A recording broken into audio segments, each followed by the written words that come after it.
It's Friday, July 24th. Let's get into one of Korea's top economic stories today. President Lee Jae-myung pushed a differentiated holding tax on real estate. Ultra-high value homes take the biggest hit. Election authorities raided offices tied to a vote count manipulation probe.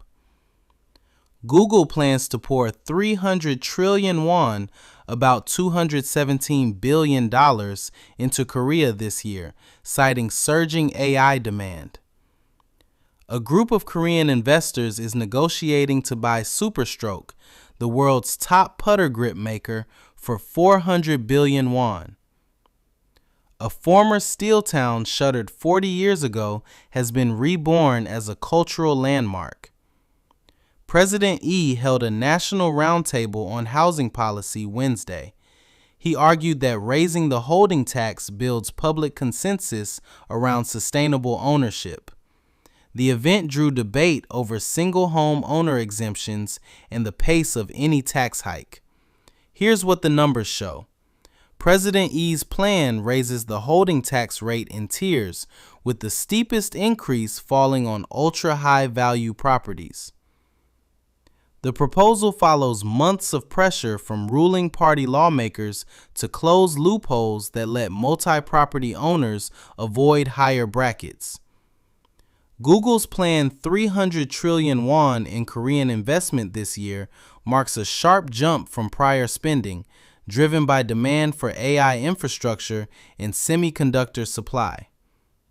A consortium is negotiating to acquire SuperStroke for roughly 400 billion won, a deal that would be one of the largest golf equipment buyouts in recent memory. Election authorities searched multiple sites Wednesday as part of a probe into alleged concealment and fabrication of vote count irregularities from a past election.